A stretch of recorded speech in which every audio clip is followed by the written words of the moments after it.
Alors du coup, avec un territoire aussi important, 2000 m², 1600 mètres habitables, on peut se permettre d'offrir un panel de chambres assez intéressant. Par exemple, comme celle-ci, c'est une chambre que l'on propose souvent à des familles avec des enfants, parce que le style et comment dirais-je, la décoration plaît beaucoup aux enfants, ils sont très sensibles à ce que vous allez voir maintenant.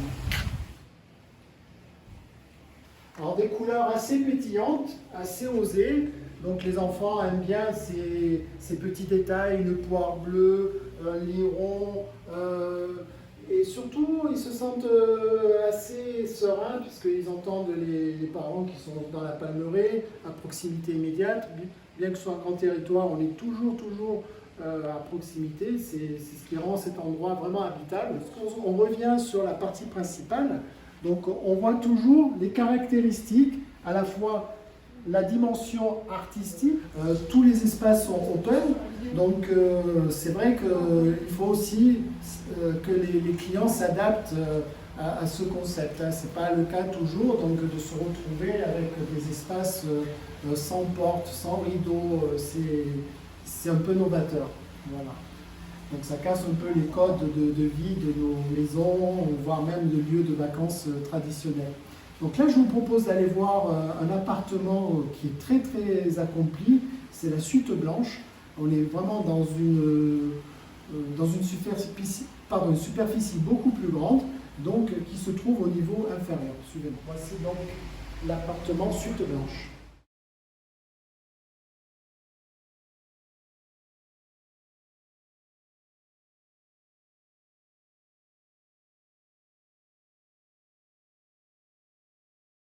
Alors, vraiment, un des endroits les plus insolites du Palais Bulle, c'est certainement la Suite Blanche. Notamment une chambre que je trouve extraordinaire ici, puisque c'est une chambre qui est cachée, qui a été voulue cachée par Antilovac avec une contre-voûte et dont on accède par l'escalier ici présent, l'échelle ici présente.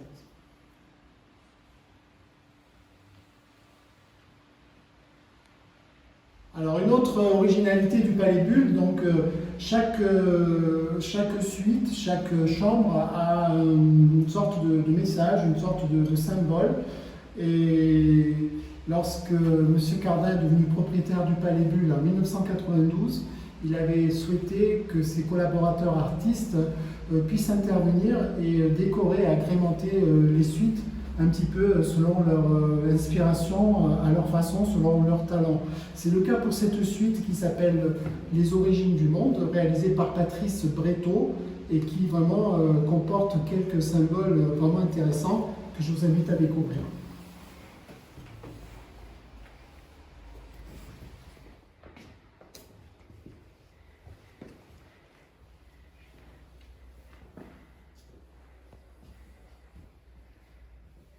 Dans cette suite, on retrouve tous les éléments fondamentaux de l'architecture organique, bien sûr, la forme, l'espace, donc très spécifique d'ailleurs, des courbes très hautes, des voûtes même hautes, qui nécessitent une contre-voûte pour atténuer un petit peu l'acoustique. Voilà, c'est un souci vraiment de confort sonore. Et sinon, on a toujours cette perspective vers la mer qui est très intéressante et ce son donc qui est apaisant. Donc dans cette suite particulière, dans cette suite insolite, on a eu la chance d'accueillir un nom prestigieux, donc le chanteur américain Lenny Kravitz, qui avait choisi cette suite, plus pour rester dans l'esprit d'originalité, voire même l'esprit unique du Palais Bulle et de chaque suite du Palais Bulle. On retrouve ici par exemple une partie de la collection fauteuil Claude Prévost. Claude Prévost était un maître tapissier. Il a réalisé de nombreuses œuvres et ici, il avait, à la demande de M. Cardin, il avait réalisé une ligne de meubles que M. Cardin avait dessinée. Donc c'était des meubles qui représentent des feuilles, des racines, la nature qui renaît, qui reprend ses droits. Donc on retrouve un peu ce côté vivant, organique. Et M. Claude Prévost à lui donc relever le défi, puisqu'il a travaillé chacune de ces pièces avec des lamelles de tissu qu'il a collées les unes aux autres, et il a lui-même coloré. Donc pour les couleurs, il a créé lui-même des pigments naturels, et les colle, pareil, sans produits chimiques. Donc c'est une véritable prouesse, et nous avons à peu près une vingtaine de pièces dans cette collection.